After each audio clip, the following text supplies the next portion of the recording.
روزوالا کا تو آپ کو بتائیں کہ ملک میں ایک طرف مہنگائی کا طوفان ہے تو دوسری جانب آٹے چینی کا بحران، عام شہری شدید پریشان ہے۔ گندم کی خریداری کے لیے آئے ہوئے شہری گندم کی خریداری کے لیے کافی پریشان ہیں۔ مزید جانتے ہیں وہاں پر موجود سٹار ایشیا نیوز کے نمائندے ایچ ایم فیاض سے۔ جی ایچ ایم فیاض، آگاہ کیجیے گا، مزید کیا اپڈیٹس ہیں آپ کے پاس؟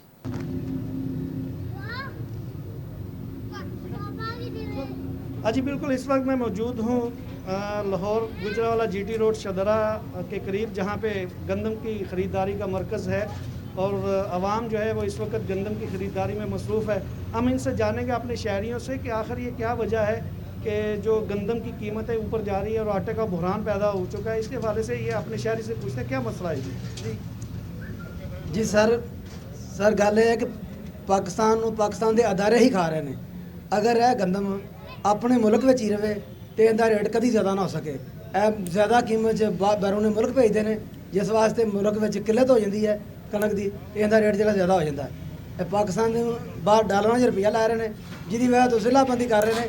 حالانکہ ضلع بندی نہیں ہونی چاہیے، ہونی چاہیے ملک بندی، تاکہ اپنے ملک میں اناج دوسرے ملک نہ بھیجا جائے۔ آپ کیا کہتے ہیں اس بے شک یہ سوال ٹھیک ہے ان کا۔ پیڈی حکومت جب سے آئی ہوئی ہے اس ملک میں، اس ملک کا کھانا خراب کر دیا انہوں نے، ٹھیک ہے۔ کرپشن بچانے کے لیے کہہ رہے ہیں کرپشن، جب حکومت کرپشن کرتی ہے خود کہتے ہیں لیڈر چور ہوتا ہے۔ اب عمران خان کرپشن کر رہا، کون لیڈر چور نہیں ہے؟ مہنگائی جب ہوتی ہے لیڈر چور ہوتا ہے، یہ کہتے ہیں۔ جی جیسا کہ آپ نے سنا کہ اصل جو مہنگائی کی جو مہنگائی میں اضافہ ہونے کی جو بڑی وجہ سامنے آئی ہے وہ یہ کہتے ہیں یہ جو گندم ہے اس کی ضلع بندی کرنے کی بجائے اس کی ملک بندی ہونی چاہیے، تاکہ سب سے پہلے پاکستان کی عوام کے لیے جو جتنا گندم ہے یا جو ذخیرہ ہے، جو بھی ضروریات زندگی ہے وہ پہلے پوری کی جائے، اس کے بعد جو ہے اضافی چیز جو ہے اس کو بیرون ملک جو ہے وہ سیل کیا جائے۔ جی